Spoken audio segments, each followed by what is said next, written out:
Hey everyone, welcome back to Rob's Gaming Table. Today on the table we have another commentary sealed tournament video from Vaughan, Ontario at 401 Games, brought to you by these awesome supporters that back the channel over at patreon.com/Rob's Gaming Table. Thank you so much for the support. On the left we have Melanie, on the right we have Alfredo, two friends of the channel. And one's my wife. You can guess which one. Alright, so on the left we have a Mars, Shadows, and Logos deck. It's titled the Ratcatcher's Crow. On the right, we have a Logos, Untamed, and Brobnar deck titled Neeption, the Archmage Student. Archmage Student, I guess. So we got Combat Pheromones as the first card played by the Mars player on the left with the Brobnar mat, Melanie. And on the right, we set up two Mothers, a Doc Bookton, and that is Bananas. And he also played something to give him an Amber there as an action. I think it was Lab Work. So he's using Netrunner tokens, I guess, there for Amber on the right side. And then we see Poison Wave played there for Shadows named on the left to drop 2 damage on all creatures, but the Shadows player didn't have any creatures out yet. So then she plays an Urchin to do a steal, taking the only Amber that the player on the right had there and throwing out a bad penny. So now over to Alfredo on the right here. He's going to decide which faction he's going to name. Now, you could go with the Logos. He has 3 cards in play. They only have a few hit points left each, but you could reap with them, draw a card, get 3 Amber out of it. Maybe he has other Logos cards in hand. Maybe he doesn't. Maybe he's going to go Untamed, actually. So we got a Niflheim in play. Taliga, love that card. Basically, every time the opponent plays a creature, she earns 1 Amber for your house card there. And I think he just played an action for an Amber there out of Untamed. I didn't see which one it was. But I do have the deck list up on another screen here. Let me see if I can figure out what that was. Could have been a Fog Bank. Oh, it was a Vigor. Or Vigor, sorry. Play, heal up to 3 damage from a creature. If you heal 3 damage, gain 1. So he didn't heal 3 damage, so he didn't get an Amber off the effect, but he got 1 off playing the card and got a Mother fully healed there. So now a Secret Needle, Shadows again named for the player Melanie on the left. That Secret Needle can be used to fill a future turn, but great with Bad Penny. So she's just going to do a 2 Reaps there with her 2 creatures, and that's going to be it up to 5 Amber. Only 1 Amber on the right side so far. But the board presence on the right side is getting a little scary. And I wonder if Melanie held off playing creatures there due to Taliga being in play. And now Taliga has +5 power off of Blood of the Titans out of Brobnar there, the upgrade. Gets an Amber for playing that. And he's going to put some plus power tokens there, so she is now an 8. So have fun trying to get her off the board with straight attacking. And a big Troll. Wow, creature board presence here. Now, we're going to have one issue, though. The Ratcatcher Crow deck I'm looking only has a Bouncing Death Quark. Seems to be the only real character control, or creature control, sorry. And to do that, you need a pretty decent board yourself to start destroying characters, since you'll destroy one on your side, then destroy one on their side, and you can keep repeating the effect as long as you can do the whole effect. For each creature you have in excess of your opponents, a friendly creature captures 1. Each creature cannot capture more. Ooh. 1, 2, 3, 4, 5, 6, 7, so 5. So he has Unguarded Camp there. He gets an Amber for playing. It's a Brobnar action. For each creature you have in excess of your opponent, a friendly creature captures 1, and basically only 1 creature can capture 1 that way. So he just basically took all the Amber from Melanie and threw it on his creatures.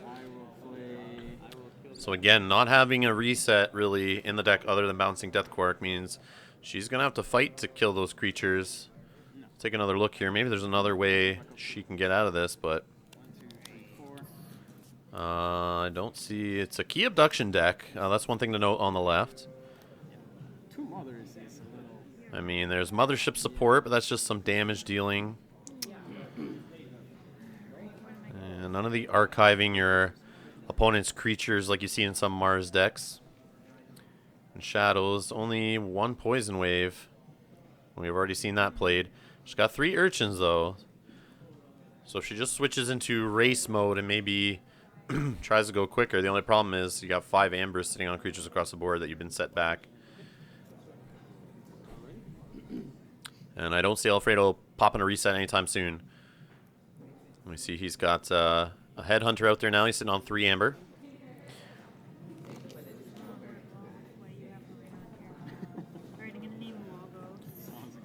So we got a Wild Wormhole here, naming Logos on the left, getting an amber for playing the card.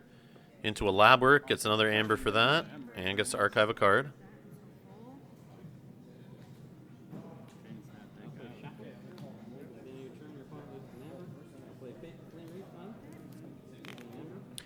So if you haven't already, go on over to twitch.tv/Rob's Gaming Table. Follow us over there on Twitch. The link should be on the YouTube page also in the top right. You can head on over there. We're doing live streams over there now, playing lots of Keyforge, so you should come check those out. And come join us in chat and chat with the our viewers, and we'll have some fun while we play some games. Going through a deck challenge right now where we had a pile of decks we haven't really played that much. As we moved on and cracked more packs, we're up to like 40 decks or something like that. So we took 32 of them that we haven't really played that much. We kind of set aside, and we're running them through a single elimination tournament to see which one's the best deck, quote unquote. Maybe not the best deck, but the one that makes it through the top. Wins all its games. Just having some fun. Trying to make some use out of our pile of Keyforge decks we have and just play the game. Alright, so we got a fight here against an elusive creature. The Headhunter is hitting the Urchin. Nothing happens damage-wise either way, but he gets to gain 1 from the Headhunter's ability and is now sitting on 7 amber. And he's got to reap off the Troll. And that was a Tremor, I believe, played there out of Brobnar, the action that it's going to stun those. I think it's a creature and its neighbors. Yeah, stun a creature and each of its neighbors, but there's only 2, obviously, so they both get stunned. Where's the board wipe? Yeah, you hear Alfredo calling for the board wipe. Where is it? Sad part, it's not really in the deck. Lots of amber generation in that Ratchcatcher Crow, but... And trying to snag a key abduction, I guess. Trying to be a rushy deck, I guess. Doesn't really care about what your opponent's doing. Is how you should be playing it, is my understanding. But I could be wrong. You guys can look up the decks, take a look. Ratcatcher Crow on the left. Oh, a bait and switch. Not a bad one. Not the best, but pretty good. Still no keys forged on either side. Gonna get rid of the stuns off her 2 Shadows creatures there. And chose to use the Seeker Needle there to hit that Mother. That is now 2 damage away from extinction. Trying to reduce this 2 extra card draw that Alfredo is getting off these 2 Mothers, which is nuts. Look at the size of that hand of cards. He's just able to basically play whatever he wants. Do whatever he wants.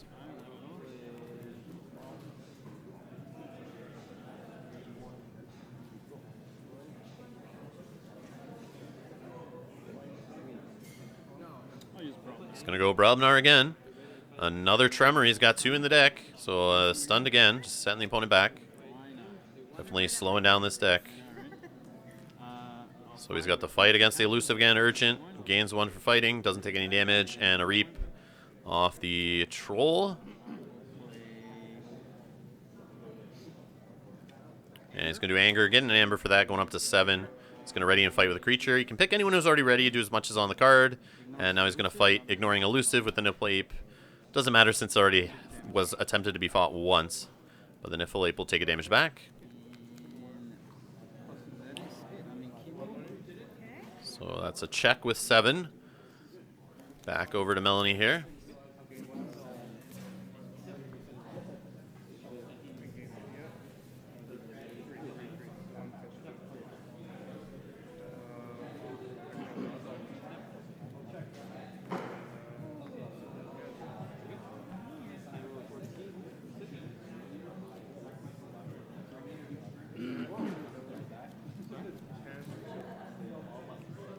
She has character, probably has creatures in hand, but doesn't want to play them because Taliga's there.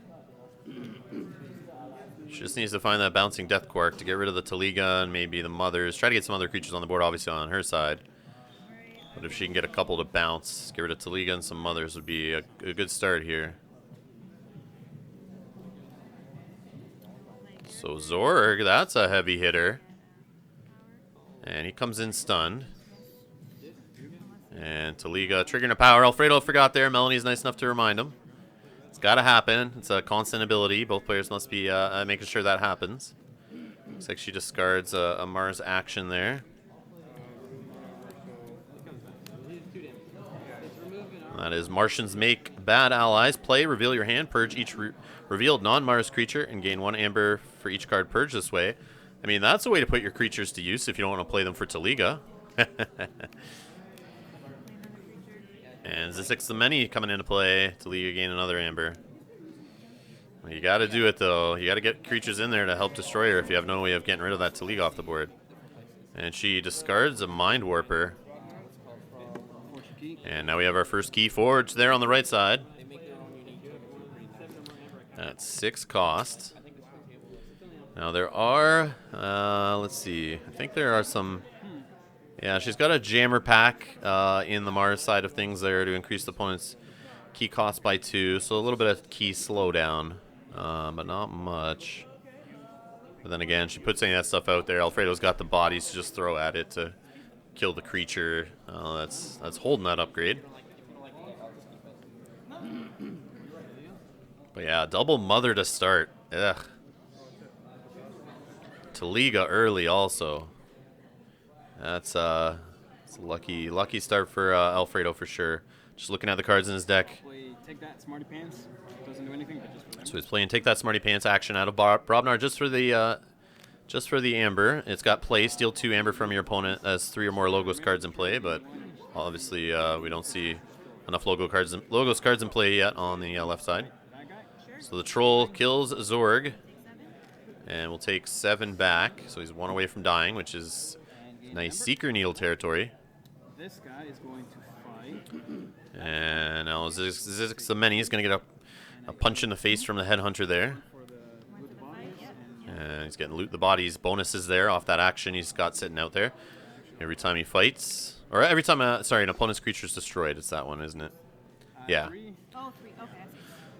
So that blue token he's just pointed out is 3 amber, so he's sitting at 7 again, just like that. So he's just naming Brobnar over and over again. He's got Taliga out there helping him out. The Mothers as support, drawn cards. It's got quite the engine going and needs to be disrupted, and if it's not, it's lights out here for Melanie.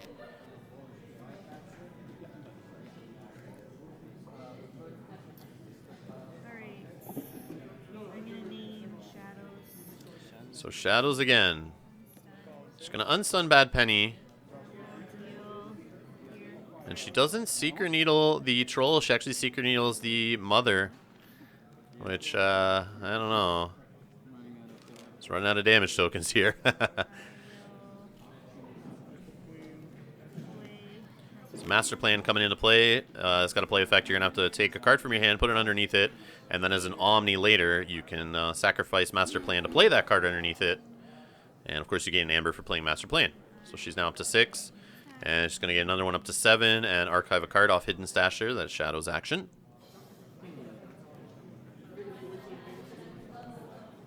It's going to help her get some cards out of hand so she can drop a bit more. So we got the second Keyforge tier on the right side.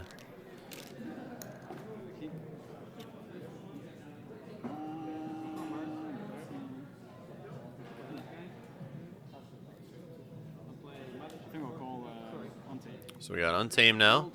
Return a creature from your discard pile to... So World Tree. We just heard Alfredo read it out there. It's got the action. You return a creature from your discard pile to the top of your deck. And we got Niffle Queen buffing up the Niffle Ape. Beast. So this guy gets +2. So he's got +2 power on the Niffle Ape now. Fog Band. So you cannot use creatures to fight next So turn. an amber gain from Fogbank there. No fighting on the other side. Melanie's okay with that, it seems. I will double reap. Yep. And he's going to reap with the Niffle Ape and Taliga. So he's at 4 amber. 2 away from closing this game out here. I'll drop back up to 8. Sure. 1, 2, 3, 4, 5, 6. And we have our first Keyforge here on the left side. So I can at least feel like I'm playing. You're on the board. Alright then. I will So not a complete blowout yet, but pretty one-sided so far. Oh, logos. It would have been great. Now, if she can blow up the board, at least kill a few of those creatures, she'll get a lot of amber back off the captured amber. So it's like she should already have 2 keys forged if Alfredo didn't play that captured event, action there. She has generated enough amber to be at 2 keys, but... So Dr. Escoterra coming in, getting 2 amber. That's when you want to play him. 1 for each key your opponent has forged. And Alfredo almost forgetting Taliga again. Melanie, stop reminding him. He doesn't need the help. So phase shift, so she can play a non-logos card. And puts out a jammer pack, gaining an amber off it. His keys cost +2, so maybe it's too bad she didn't see that a lot earlier. But like again, I said before, he could have just ran any of his big creatures into that creature to get rid of it, which I'm sure he'll do next turn. Another Dr. Escoterra getting 2 more amber, and just like that, she's sitting at check again. But what's Alfredo at now? He is sitting at 6 himself. So he'll be forging at the start of his turn unless she can... Oh, no, he won't. It's 8 costs. We just talked about Jammer Pack. Come on, Rob, get with it. So she is at check. Okay, so yeah, so then that's me. I'm at check. And I'll draw 4. 1, 2, 3, 4.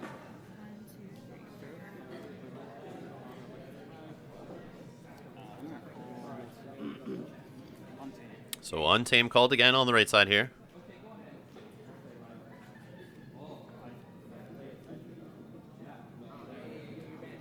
Looks like he has a that 3 times exhaust card. He's gonna do a Vigor, sorry.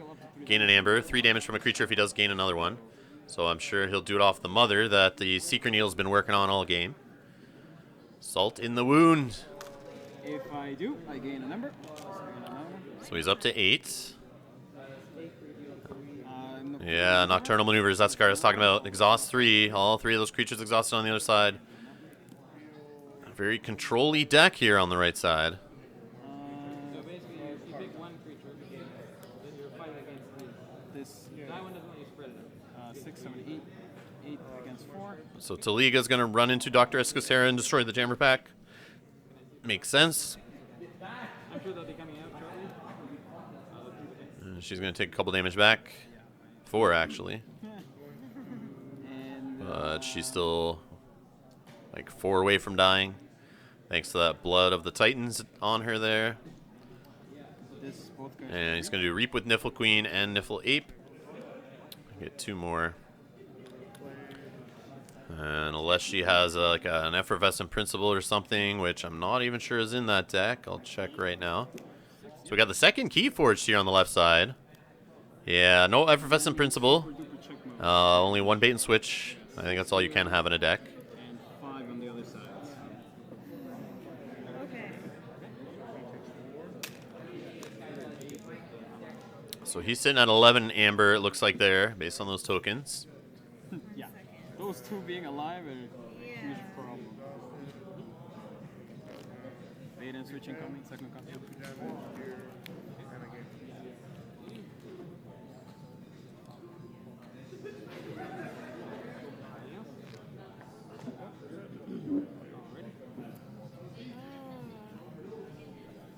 She has to get rid of 6 amber. 11. 6 amber, somehow. Capture it, steal it, make the opponent lose it. I don't see how that's going to happen in the cards listed in the deck.